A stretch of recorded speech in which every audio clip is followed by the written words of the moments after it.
Okay, let's see if we can help you get top marks on an igcse narrative question. We'll start with what you need to know, and then we'll give you the exemplar. So this is a narrative question taken from the Cambridge board. It's an actual exam response, and underneath there are the examiner's comments. What do you need to know to get top marks? On any exam board, you must be able to write accurately. That's accurate spelling, accurate punctuation, and accurate grammar if you're sitting in an English language paper. The second thing, use a wide range of sentence structures and use them accurately. So that's simple sentences for punchy effects, usually in a narrative, compound and complex sentences that convey more detail or show how, when, and why things happen. And you must keep your tenses under control.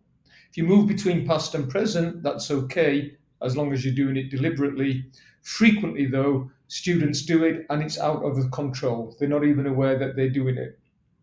Thirdly, use a range of descriptive vocabulary and poignant images. And lastly, keep the plot relatively straightforward. So here's the examiner's comment from this particular piece. The initial quotation blends in beautifully to a futuristic setting in which men have become templates only recognizable as different by the different numbers branded on their shoulders. So basically, he's referring to the exposition there, and he's saying the title and the exposition blend in beautifully.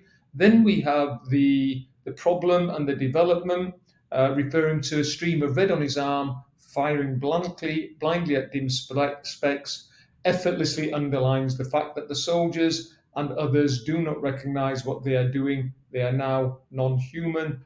And then finally, the examiner is happy by the sophisticated, well thought out ending.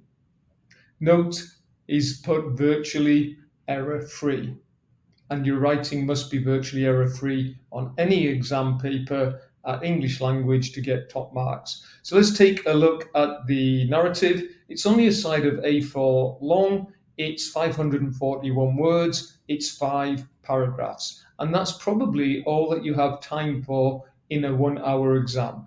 So let's see how they've done it well. Opening paragraph is the exposition.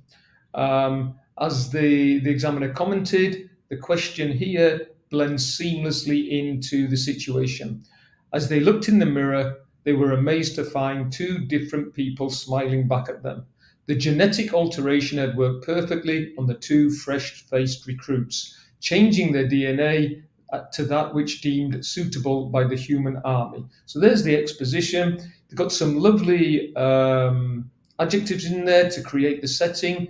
Genetic, fresh-faced recruits. It gives you the idea of almost a futuristic scientific setting. It's a complex sentence there as well, and it's added another complex sentence down here. Their smiles wore off as quickly as the anaesthetic did. Nice comparison.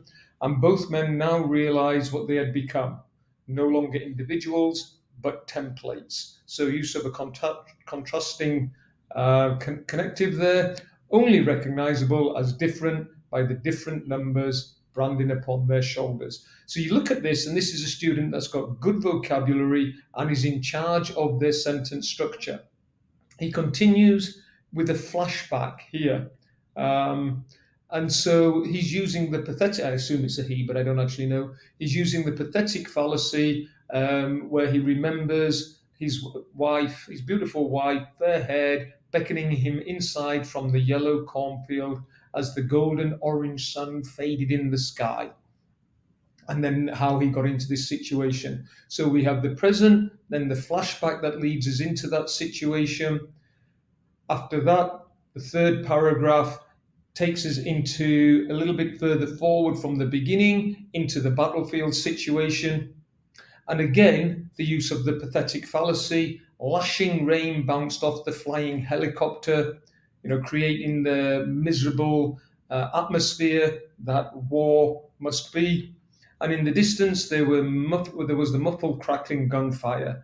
So there we go. He drops down onto the battlefield where the combat's taken place. And this was the This was the quotation picked out by the examiner, that the soldiers are firing blindly at specks of black against the tormented sky. Again, nice use of personification there, tormented sky. And they're firing blindly at specks, and the examiner claims it's like the soldiers are now robotic. They don't know what they're doing. And then the student finishes it off after the character has been shot, and you get this flashback to the memory as he's dying. He fades out with the memory of his sweetheart that was mentioned earlier. So it's a very, very simple narrative. You've got 5 paragraphs, as you can see here, 541 words. The exposition, individual to clone, flashback to happier times, development, dangerous, deadly battlefield, and resolution, where the character is shot and fades to death with a memory of happy times. Okay, I'm just going to reiterate what you need to do in order to get top marks. As you can see, this one scored 40 out of 40. You must write accurately. Use a wide range of sentence structures accurately. Stay in control of your tenses. Use some lovely descriptive vocabulary and poignant images, and keep the plot relatively straightforward. Use past questions to practice those things. Good luck.